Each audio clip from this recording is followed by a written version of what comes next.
Hi, everybody. This Monday, I'm heading to Alaska for a 3-day tour of the state. I've been looking forward to this for a long time, not only because Alaska is one of the most beautiful places in a country that's full of beautiful places, but because I'll have several opportunities to meet with everyday Alaskans about what's going on in their lives. I'll travel throughout the state, meet with Alaskans who live above the Arctic Circle, with Alaska natives, and with folks who earn their livelihoods through fishing and tourism. And I expect to learn a lot. One thing I've learned so far is that a lot of these conversations begin with climate change. And that's because Alaskans are already living with its effects. More frequent and extensive wildfires, bigger storm surges as sea ice melts faster, some of the swiftest shoreline erosion in the world, in some places more than 3 feet a year.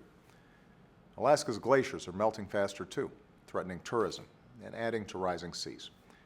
And if we do nothing, Alaskan temperatures are projected to rise between 6 and 12 degrees by the end of the century, changing all sorts of industries forever. This is all real. This is happening to our fellow Americans right now.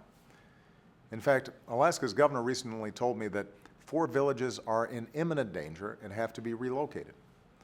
Already rising sea levels are beginning to swallow one island community. Think about that. If another country threatened to wipe out an American town, we'd do everything in our power to protect ourselves. Climate change poses the same threat right now. That's why one of the things I'll do while I'm in Alaska is to convene other nations to meet this threat. Several Arctic nations have already committed to action. Since the United States and China worked together to set ambitious climate targets last year, leading by example, many of the world's biggest emitters have come forward with new climate plans of their own. And that's a good sign as we approach this December's global climate negotiations in Paris. Now, one of the ways America's leading is by transitioning away from dirty energy sources that threaten our health and our environment, and by going all in on clean, renewable energy sources like wind and solar. And Alaska has the natural resources to be a global leader in this effort. Now, even as we accelerate this transition, our economy still has to rely on oil and gas. And as long as that's the case, I believe we should rely more on domestic production than on foreign imports. And we should demand the highest safety standards in the industry, our own. Still, I know that there are Americans who are concerned about oil companies drilling in environmentally sensitive waters. Some are also concerned with my administration's decision to approve Shell's application to drill a well off the Alaskan coast, using leases they purchased before I took office. I share people's concerns about offshore drilling. I remember the BP spill in the Gulf of Mexico all too well. And that's precisely why my administration has worked to make sure that our oil exploration conducted under these leases is done at the highest safety standards possible, with requirements specifically tailored to the risks of drilling off Alaska. We don't rubber stamp permits.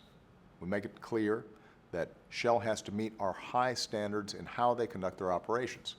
And it's a testament to how rigorously we've applied those standards that Shell has delayed and limited its exploration off Alaska while trying to meet them.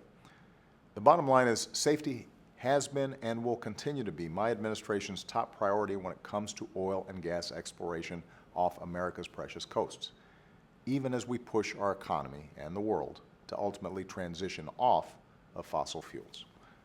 So I'm looking forward to talking with Alaskans about how we can work together to make America the leader on climate change around the globe.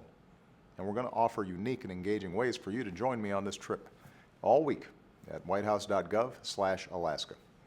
Because what's happening in Alaska is happening to us. It's our wake-up call. And as long as I'm president, America will lead the world to meet the threat of climate change before it's too late. Thanks, and have a great weekend.